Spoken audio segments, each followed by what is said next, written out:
secret més ben guardat de la política catalana dels últims temps. El president de la Generalitat, Artur Mas, firmarà dissabte, a les 10 del matí possiblement, el decret de convocatòria de la consulta del 9 de novembre. Quin pot ser el contingut d'aquest decret i què pot passar un cop estigui firmat? Ara en parlem amb el catedràtic de Ciència Política de la Universitat Pompeu Fabra, Ferran Requejo. Molt bona tarda, Ferran. Bona tarda, Tian. Bona tarda.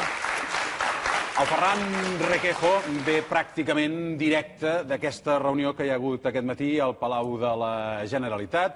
El president Artur Mas s'ha reunit amb el Consell Assessor de la Transició Nacional, de la que en forma part el Ferran, i després és quan s'ha informat de la signatura d'aquest decret dissabte, segurament això que dèiem al voltant de les 10 del matí. Farà la signatura el president envoltat dels partits que donen suport a la consulta.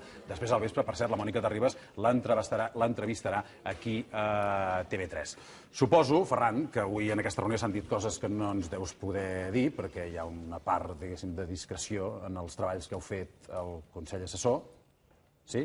No, si ens ho pots explicar tot, doncs, encantats de la vida. Una reunió, diguéssim, una mica, diguem-ne, de tancar una etapa de les tasques, de les feines que hem fet al Consell, que ens vam comprometre a fer una sèrie d'informes, concretament 18. Això, els últims els vam entregar a finals de juliol, per tant ha sigut una etapa, diguéssim, tancada ja, i havíem de parlar amb el president, que és el que ha vingut avui a la reunió, de què passa en el futur amb el Consell, si es dissol, si no es dissol. Finalment ens han proposat que no es dissolguessin, que estiguéssim allà, entre altres coses, diem, de la transició nacional, i la transició nacional no s'ha acabat. I, per tant, en fi, també tots nosaltres unànimament ens hem ofert a seguir per si el govern té a bé, doncs, en fi, demanar algun tipus d'assessorament, d'informe, esperem que més petits, diguéssim, o de consells, o de... I que segurament en els propers dies i setmanes poden ser recomanacions o peticions bastant urgents, diguem-ne, en funció de com vagin desenvolupant els esdeveniments. Sí, perquè previsiblement a partir d'ara, ara vol dir de la setmana que ve, és a dir, ja, el ritme del procés i de la política en general s'accelerarà. És a dir, que en poc temps passaran bastantes coses. I com aquestes coses són en diverses direccions i venint de diferents fonts, bé, doncs serà una etapa bastant, diguéssim, densa de decisions, de reaccions, etc.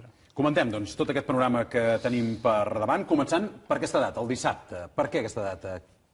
Bé, això és una data que ha triat el govern. O sigui, que nosaltres no tenim res a veure, és una data que han triat, suposo, per una sèrie de criteris, diguem-ne, en funció de quin és el més convenient per als interessos de la Generalitat i del procés des de la perspectiva catalana. És un temps que controlava el govern, per tant, ell ha administrat com li ha semblat.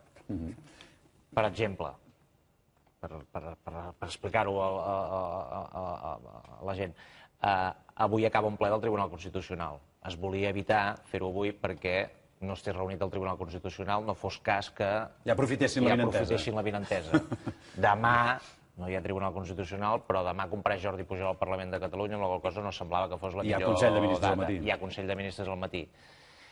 I ens anàvem al cap de setmana, per tant, el més lògic era que fos dissabte, tenint en compte que Artur Mas serà entrevistat en aquesta casa dissabte mateix i diumenge té una entrevista també a la Sexta amb Anna Pastor.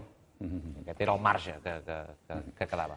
Per tant, s'assigna el decret aquest dissabte. Què hem d'esperar? Què hi ha d'haver-hi en aquest decret? Hi ha molta atenció posada sobre aquest decret. Què ha de contenir aquest decret? Aquest decret conté dues coses, bàsicament. L'objectiu, que és convocar la ciutadania de Catalunya pel 9 de novembre en una consulta, a partir de la pregunta que ja se sap, aquesta doble pregunta que van pactar els partits polítics, i a més, de l'objectiu hi ha el mètode, el com es fa això, és a dir, de totes les qüestions, podríem dir, de desplegament logístic perquè aquesta consulta finalment es faci amb totes les garanties procedimentals, organitzatives, que hi hagi les meses constituïdes, el cens, els locals, quins són els locals, diguéssim, electorals, que hi hagi una comissió de control, que la llei que ve a ser com una junta electoral, perquè en un procediment electoral o de consultes, etc., sempre sorgeixen, diguéssim, en la campanya un tipus de controvèrsies, de problemes, que es presenten recursos per part dels diferents partits i algú té que, en fi, solucionar, no? És un òrgan administratiu, etc. Aquestes coses estan regulades. Això estarà concretat, en aquest decret? Sí, home, s'ha de tenir en compte que organitzar una consulta sembla fàcil dir-ho, però no deixa de ser una cosa una mica complexa, que mobilitza entre 45 i 50.000 persones.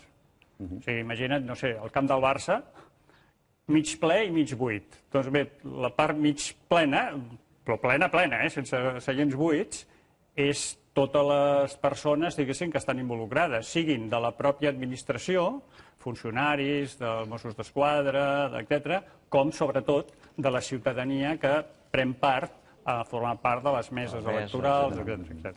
Per tant... També ha d'explicar com es comptarà, com es farà el recompte, com es comptaran aquests sí, no, sí, sí o no...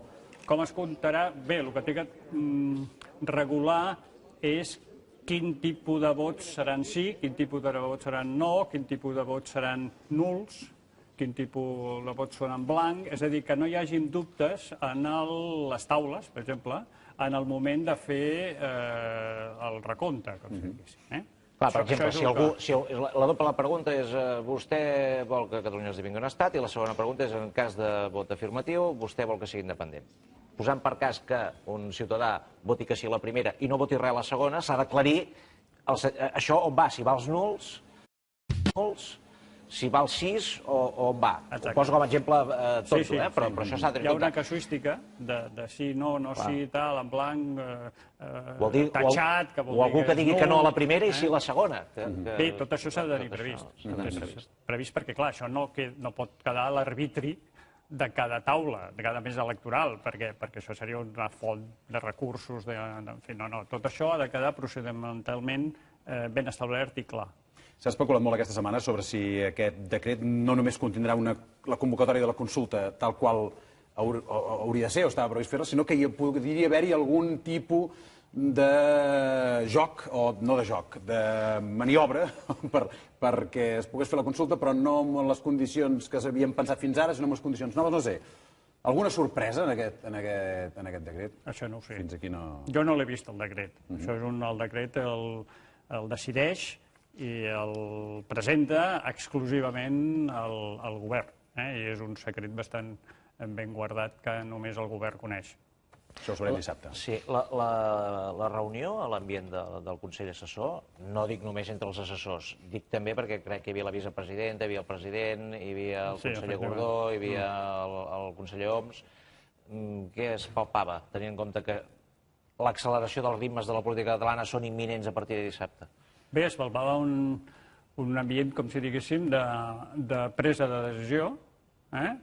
Jo, la veritat, he vist el president amb molt bona forma i amb un convenciment, no només ell, sinó la resta de membres del govern que estaven presents, amb un convenciment de quins són els passos a fer i quines són les, podríem dir, les reaccions o estratègies a prendre, diguem-ne, en els propers dies, també en funció de variables que ara no es coneixen, que és les reaccions del govern central, les reaccions d'altres actors, si intervé el Tribunal Constitucional, com és previsible, de les reaccions dintre del propi sistema de partits de Catalunya, etc. Però, vaja, jo crec que està... Tu has percebut que hi ha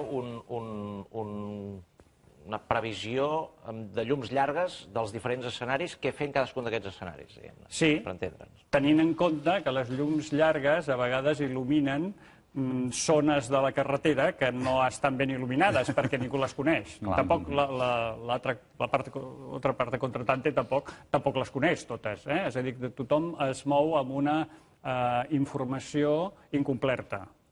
Però ja dic, he vist una actitud com ja era previsible, d'altra banda, molt conscient, molt ferma i molt racionalment pensada. Anem a analitzar els possibles escenaris que ens trobarem a partir de dissabte. Una possibilitat, que sembla que té poques opcions, però podria ser, és que es pogués votar el 9 de novembre i es pogués fer la consulta. Això encara és possible.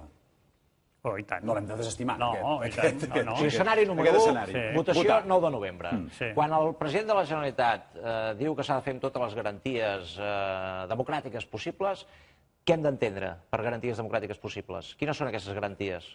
Són les garanties que passen amb les democràcies avançades, és a dir, que procedimentalment el com fer-ho, les regles estan clares, de manera que el resultat que surt d'aquesta consulta és, diguem-ne, no qüestionable. No es pot deslegitimar. Per tant, són garanties de caràcter legal, són garanties de caràcter, diguéssim, procedimental i de caràcter, diguem-ne, administratiu en el sentit d'això que dèiem abans de la comissió de control sobre tot el procediment. Que s'assembli una mica a les eleccions, o que s'assembli una mica al procediment que hi ha hagut amb altres conceptes d'altres països. L'últim, el d'Escòcia, fa molts... Ningú qüestionava el mètode, el com. Això estava acceptat, estava arreglat, estava perfectament pactat i pautat. Per tant, el resultat, sortís que sí, sortís que no, era un resultat legítim.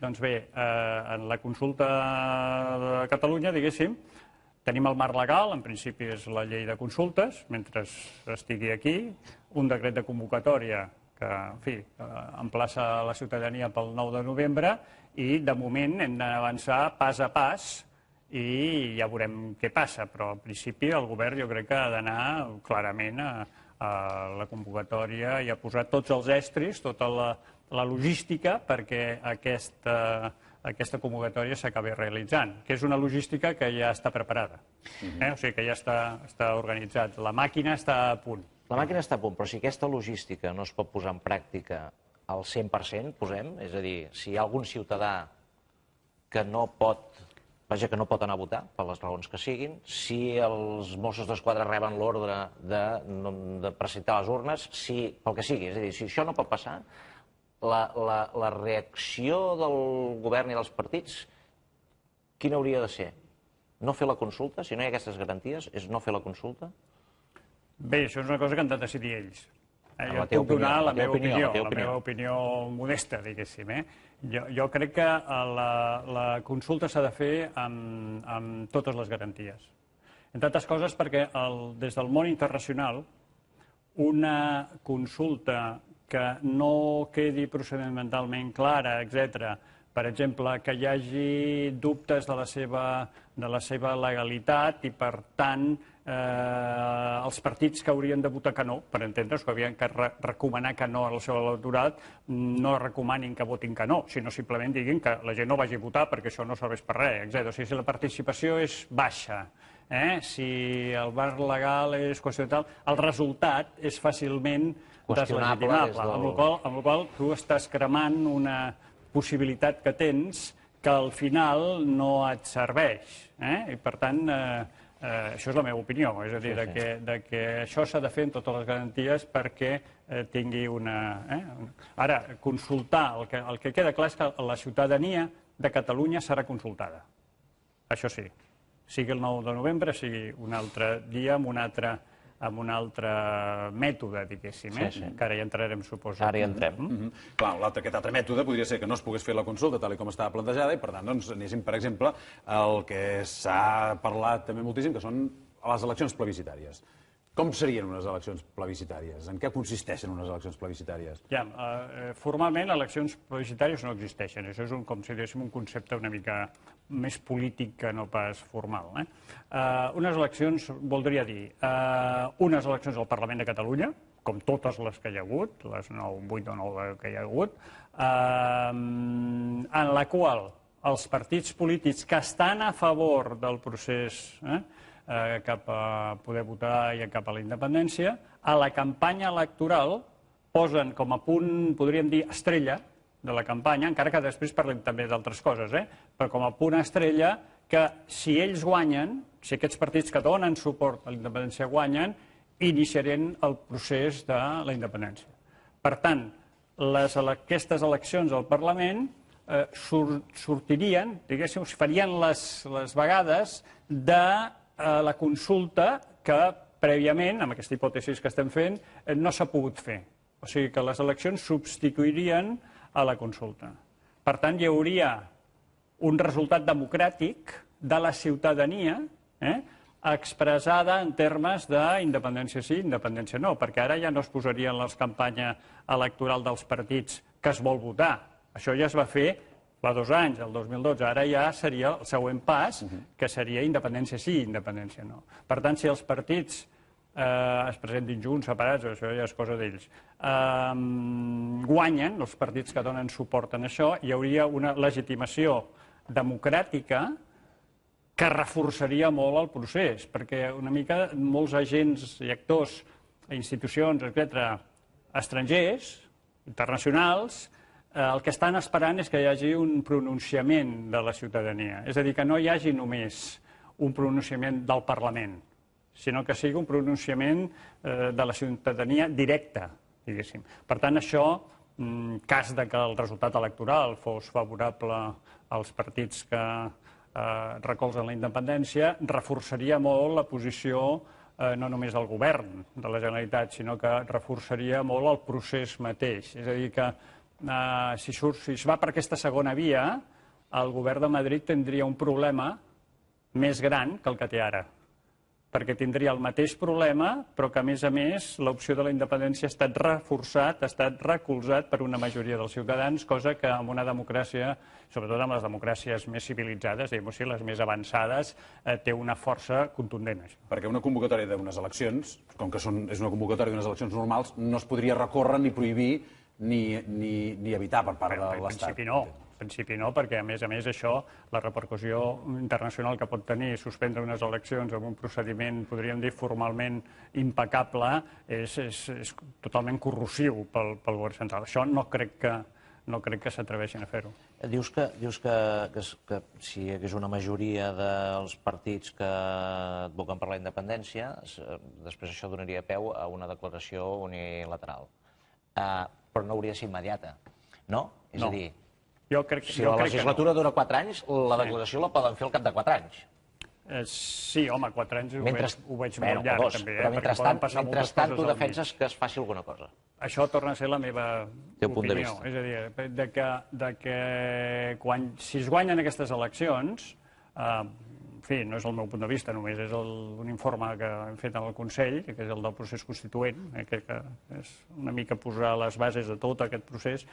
Hi hauria, diguéssim, un moment, just després de les eleccions, si guanyen els partits que estan a favor de la, haurien de fer algun tipus de declaració, nosaltres en diem declaració solemne, no és la declaració d'independència, declaració solemne dient que ara iniciem el procés de la independència. I oferir al govern central un procediment de negociació. Però no de negociació per 4 competències i tal, no, és la negociació ja per la independència. Si no es diu que no, com és previsible que no entrin en aquest tipus de lògica, aleshores s'obre un camí de que el govern està legitimat, ja no per fer declaracions d'independència, no per declarar, sinó per fer-la, la independència, per proclamar la independència. I l'opinió personal meva és que una proclamació vol dir la desconnexió. A mi m'agrada parlar del concepte de desconnexió. Hi ha un moment en què les institucions catalanes hauran de desconnectar de la legalitat espanyola i de les institucions espanyoles. És a dir, el que digui el Tribunal Constitucional espanyol a nosaltres no ens afecta, perquè això és legalitat espanyola, nosaltres només obeïm la legalitat del Parlament. Aquest és un moment decisiu. Per tenir èxit en aquest moment, tu has d'estar ben preparat. I per estar ben preparat, tu has de tenir tota una sèrie d'estructures, tota una sèrie de disposicions a nivell econòmic, fiscal, de la seguretat, del poder judicial, del que són els recursos d'energia, de les telecomunicacions, d'aigua... Que et permetin aguantar fins a ser reconegut internacionalment. I això paral·lelament s'ha de fer amb una forta, crec, una forta campanya internacional. Jo, si es va per la via de les eleccions, seria molt obert a tot el món. Diu, mira, escolti, nosaltres hem guanyat tal i farem això. El difícil pel govern, que això són... El lideratge és clau en aquesta segona etapa. És decidir és decidir el moment. Potser el més complicat políticament és la gestió del temps. Per això et deia, jo crec que no es pot fer immediatament, perquè tu has de proclamar la independència quan siguis capaç d'aguantar-la i desenvolupar-la. Perquè al final del dia, diguéssim, el dret internacional, el que és la parafernàlia del conjunt de les nacions, estats, etc., al final, si tu aguantes una cosa, acabes aconseguint-la. O sigui, és una qüestió més de poder fàctic que no pas de lleis. El dret internacional s'acaba sempre acomodant a la realitat. Per tant, aquesta realitat, si tu la vols fer, diguéssim, d'una manera fàctica, l'has de fer en un moment quan tens les garanties, les màximes garanties, encara que sigui el 70%, no, encara que no sigui el 100%, per això sempre és complicat, de que això ho podràs aguantar i desenvolupar. Per tant, que la Generalitat sigui el poder polític a Catalunya, en el territori, sigui el poder polític, ja no depengui del poder polític espanyol. No sé si ens podríem agafar el que va dir ahir el president dels Estats Units, Barack Obama, i va fer una intervenció al Consell de Seguretat, al plenari de les Nacions Unides, i va dir això. Creiem que el dret fa la força, que les nacions més grans no haurien d'intimidar les més petites i que la gent hauria de poder escollir el seu propi futur. Són veritats simples, però han de ser defensades. Clar, això, vist des del punt de vista de Catalunya, doncs estava parlant d'Ucraïna, aquí. Però vist des del punt de vista de Catalunya podria haver-hi molta gent que digués, mira, doncs això és exactament el que s'està defensant aquí. Sí, passa que el president Obama s'està referint a estats ja constituïts. Per això deia que si Catalunya es constitueix en un estat fàctic, etc., i és capaç de passar, diguéssim, aquesta prova, que és la prova decisiva, aquesta desconnexió és una desconnexió exitosa, diguéssim, jo crec que actors com el president Obama s'acabaran acomodant a aquesta realitat. Tu vas parlant contínuament de desconnexió. Hem dit, molt bé, consulta 9N, si no pot ser una opció són aquestes eleccions plebiscitàries, però tu dius l'altra opció que lliga amb aquesta desconnexió és desconnexió i referèndum. Sí, bé, això... Primer és al revés del que ens plantegem ara. Ara els partits majoritaris, diguem-ne, es plantegen farem un referèndum i després la desconnexió. I tu dius, hi ha un moment que es pot fer al revés, que desconnectin els partits primer, però després se sotmet a referèndum de la gent. És a dir, és posposar la decisió aquesta democràtica que legitima, sobretot amb ulls internacionals, etc., a després de la desconnexió. O sigui, primer la desconnexió i després... Això és un escenari més. És un escenari que ni jo ni el Consell recomanem, perquè té molt més riscos, perquè et falta el pas previ de la decisió, però bueno, com a escenari més s'ha de contemplar, entre altres coses perquè sembla que a Catalunya algunes forces polítiques els agradaria més anar ja directament per aquesta via. Personalment crec que no és la més adequada perquè implicaria que tu fas coses decisives quan encara no ets prou fort. I, per tant, té més riscos d'èxit. Això ho dius per qui parla de desobediència civil? La desobediència civil té alguna mena de fonament jurídic, fins i tot? Desobediència civil és un concepte diferent. La desobediència civil és un concepte que, de fet, ve dels Estats Units, del segle XIX, que vol dir que en cas que uns ciutadans considerin que una llei està pensat per lleis, és injusta, aquests ciutadans la desobeeixen dintre, sense qüestionar el sistema. Sense qüestionar l'ordenament jurídic, qüestiones una llei en concret. Qüestiones alguna llei, una o més d'una, però un tema determinat, i per tant no la compleixen. Però, clar, assumeixen que si l'incompliment de la llei implica una penalització, com acostuma a passar, doncs ells ja estan d'acord amb això.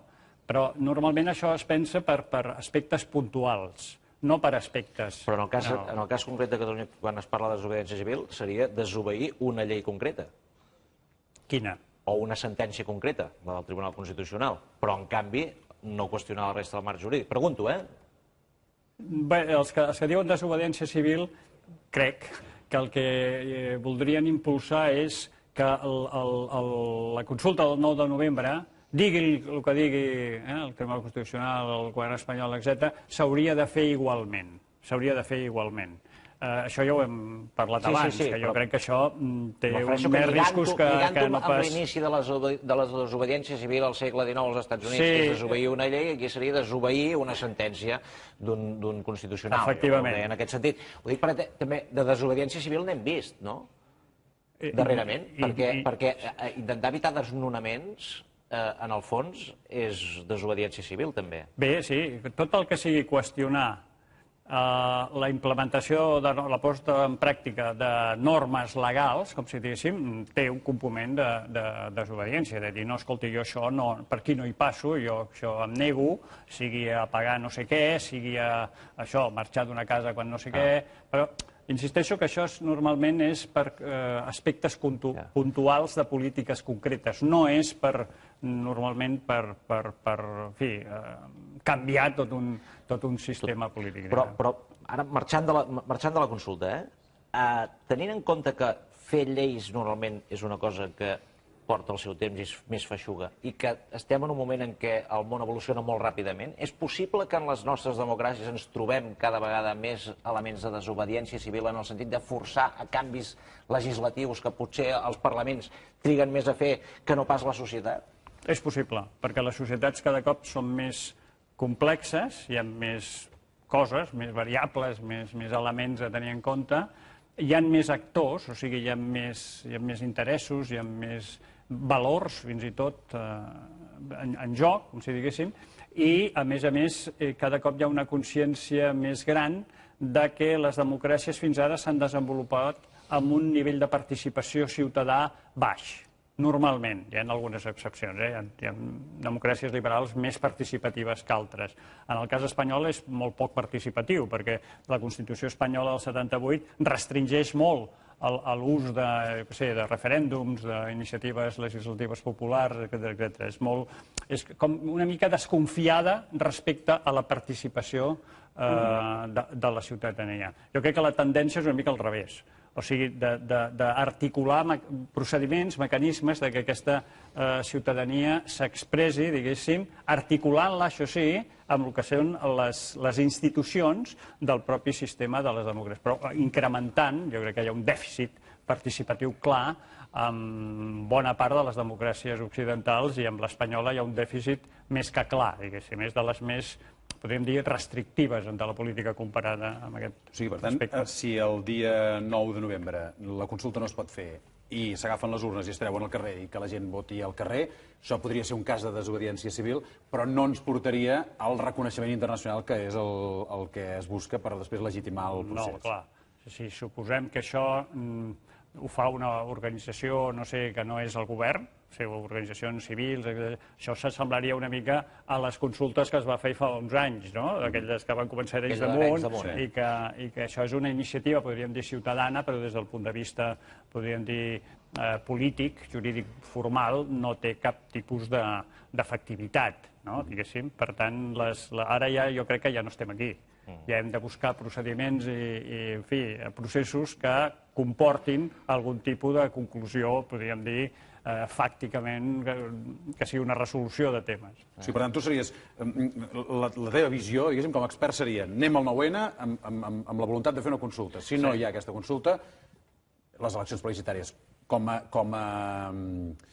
a procés més ben ordenat, diguéssim. Sí, de llums ni curtes ni llargues, són unes llums intermitges aquestes, perquè estem parlant a 2 o 3 mesos vista. D'acord, però encara no has perdut l'esperança de fer la consulta, tu? No, perquè depèn de moltes coses. És a dir, si es presenta el recurs per part del govern central, que es presentarà de manera immediata, el Tribunal Constitucional pot fer diverses coses. El que és una mica, si se'm permet, demencial, és que en una democràcia liberal que es basa en un dels principis fonamentalíssims d'aquestes democràcies, és el principi de separació de poders, resulti que el govern central ja estigui dient què és el que farà el Tribunal Constitucional.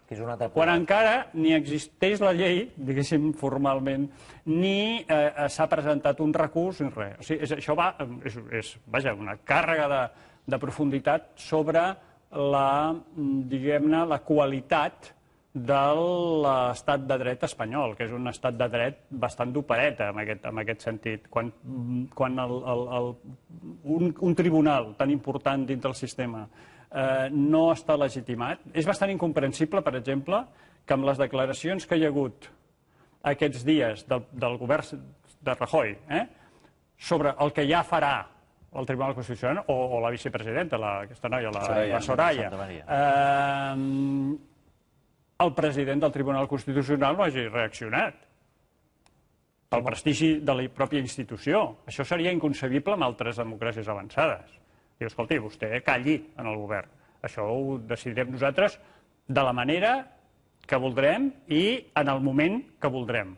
Per tant, això és un indicador, diguéssim, de la baixa qualitat de la democràcia espanyola.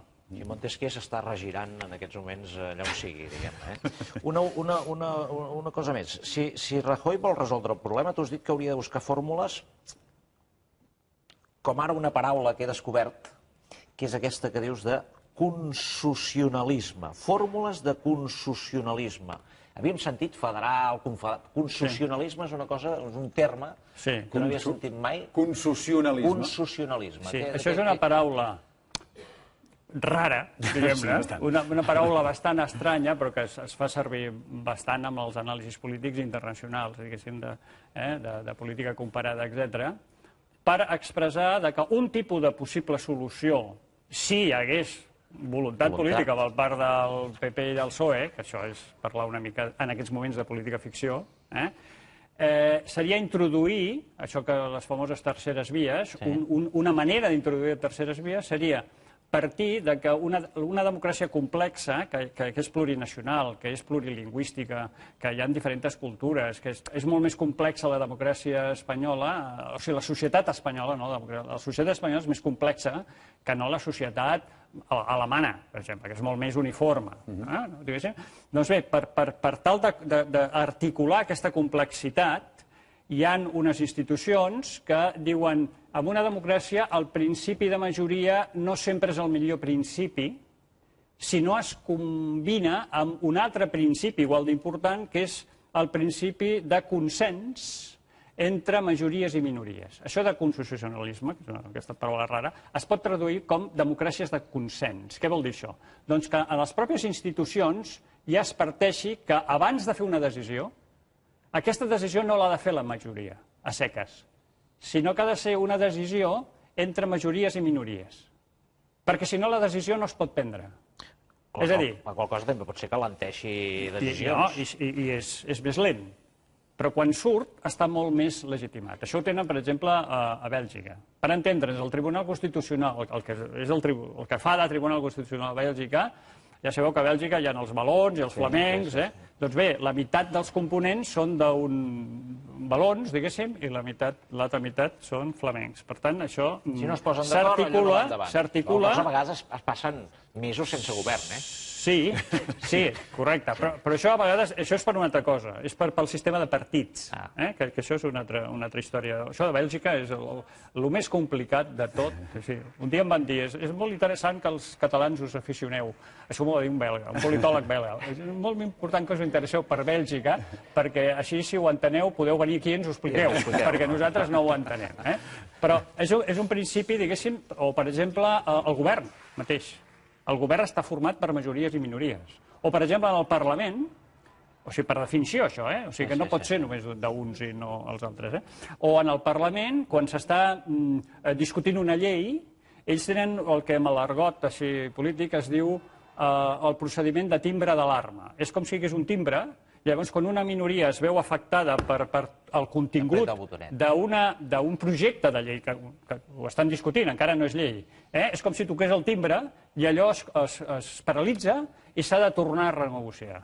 Per tant, és més complexa, però bé, té el factor positiu, podríem dir, és que la legitimitat final de les decisions preses per les institucions tenen una acomodació molt més gran a la complexitat nacional, lingüística, etc. de la societat que regula. Però això, en aquest cas, Rajoy, per exemple, hauria d'acceptar de perdre la majoria absoluta que ara té.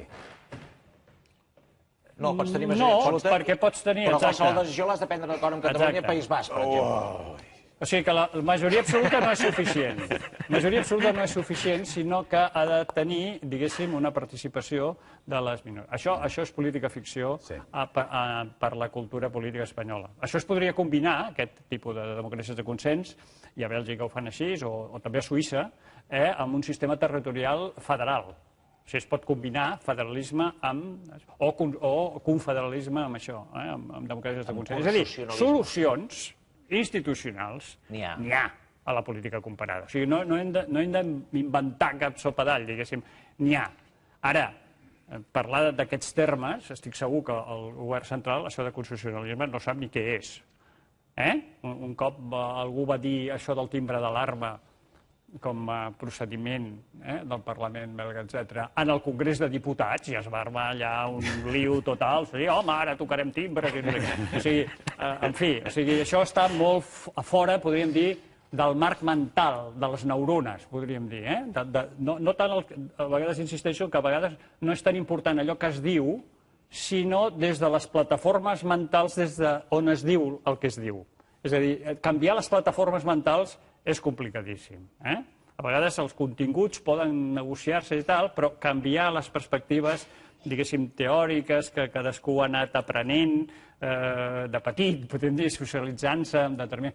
Això és el que és més complicat. Per tant, a mi em fa ser completament escèptic a trobar per la via aquesta que se'n diuen les terceres vies, escenaris intermitjos per, solucionar d'una manera, podríem dir, realista, plausible i estable el tema de la plurinacionalitat espanyola, perquè crec que la cultura política tant del PP com del PSOE, francament, no donen gaire de sí.